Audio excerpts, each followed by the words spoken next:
Egg dum biryani ఈజీగా తయారు చేసుకునే తయారీ విధానంలో చాలా ఈజీ ప్రాసెస్.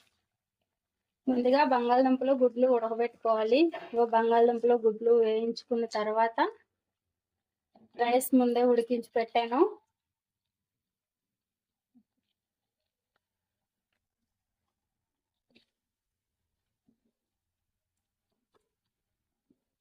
బంగాళదుంపలు కూడా బాగా ఎర్రగా వేయించుకోండి. నా స్టైల్లో చేస్తున్నాను. మీరు ఎలా చేసుకుంటారో కామెంట్ చేయండి. ఈ బంగాళదుంపలు వేగేలోపు మసాలా కూడా తయారు చేసేద్దాం. సరేనా?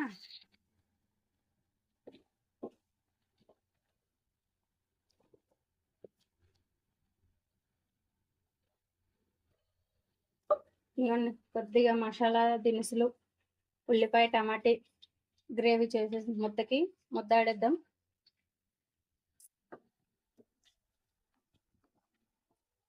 బంగాళదుంపలు ఇంకా అలా కావాలంటే పచ్చిగా కూడా ఇలా వేయించుకుంటే ఇంకా బాగా బాగుంటాయి. నేను మర్చిపోయి ఎగ్గును ఇవి కలిపి ఉడకబెట్టేసాను. మీరు ఎవరైనా ట్రై చేస్తే పొటాటోస్ పచ్చివి తొక్కటెక్కేసి ఫ్రై చేయండి, చాలా బాగుంటుంది. కొద్దిగా ఆయిల్ సరిపోలేదు అనిపించింది, మళ్ళీ కొద్దిగా ఆయిల్ వేస్తున్నాను. ఆయిల్ ఎక్కువ తిన్నాం అనుకుంటే దాన్ని ఆ ఆయిల్ సరిపెట్టవచ్చు.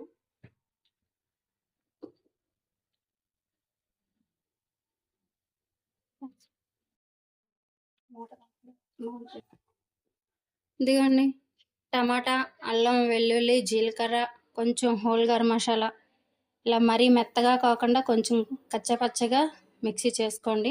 గ్రేవీలో బాగుంటుంది. ఇది బాగా వేగిపోవాలి. ఇందులోనే ఉప్పు కారం మన రుచికి సరిపడగా ఉప్పు వేసి బాగా దగ్గరికి మగ్గించాలి.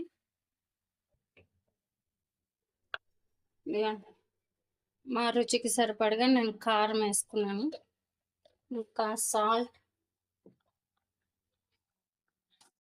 చాలకపోతే మళ్ళీ వేసుకోండి. ముందు కొలతగా చూసుకొని వేసుకోండి. నేను ఆల్రెడీ రైస్ ఉడికిపెట్టేటప్పుడు రైస్లో కొద్దిగా వేసాను. ఇదిగోండి ఉడికించిన రైస్ 80% ఉడకాలి. పూర్తిగా ఉడికిపోకుండా 80% ఉడికించుకుంటే రైస్ మీకు విడివిడిగా పొడిపొల్లాడుతూ ఉంటుంది. వేపిన ఉల్లిపాయల కోసం ఇక ఫ్రై చేసి ఉంచుతున్నాను. ఇవి వేగేలోపు ఇవి కూడా అయిపోయినాయి కదా.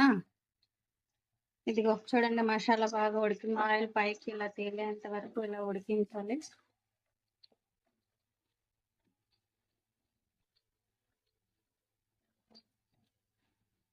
ఫస్ట్ మనం ఏమీ వాటర్ వేయలేదు కదా. ఇప్పుడు కొద్దిగా ఎక్కువ వేయకూడదు. ఎక్కువ వేస్తే మళ్ళీ జ్యూస్ ఎక్కువైపోయి బిర్యానీ నీళ్ళగా అయిపోద్ది. చాలా కొద్దిగా ఆ మసాలాలోనే గుడ్డు బంగాళదుంప ఉడికేసి కొద్దిగా మాత్రమే వేసి ఉడికించుకోవాలి. ఇది ఉడికేలోపు బిర్యానీకి దమ్ పెట్టడానికి తయారు చేస్తాను. సరేనా? ఇదిగోండి ఉల్లిపాయలు ఎలా ఎర్రగా వేయించుకొని పక్కన పెట్టేసుకోండి.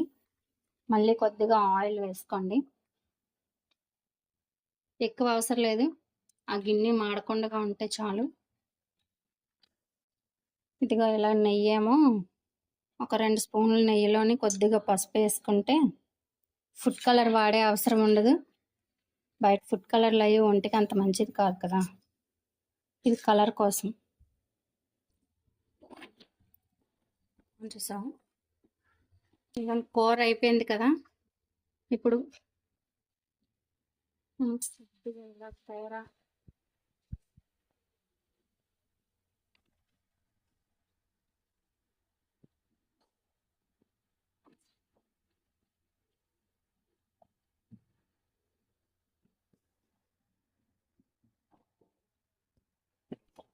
ఇలా కొద్దిగా రైస్ కొద్దిగా కూర వేసుకుంటూ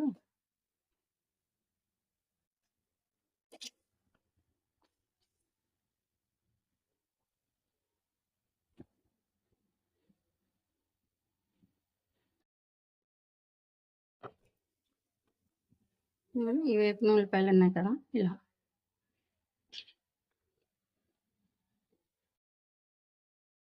చూడండి కలర్ ఎలా వస్తుందో. ఇలా వేసుకుంటే కలర్ బాగుంటుంది. మీకు ఇష్టం లేకపోతే మానేయచ్చు, వేసుకొని అవసరం లేదు. మేము 5 ఉన్నాం కాబట్టి 5 ఎగ్స్ వేసాను.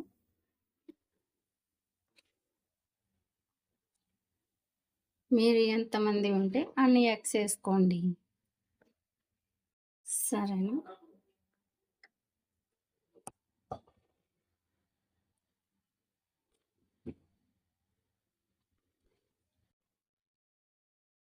ఇలాగా అన్నం మొత్తం కూర మొత్తం అలా వేసేసుకోవటమే.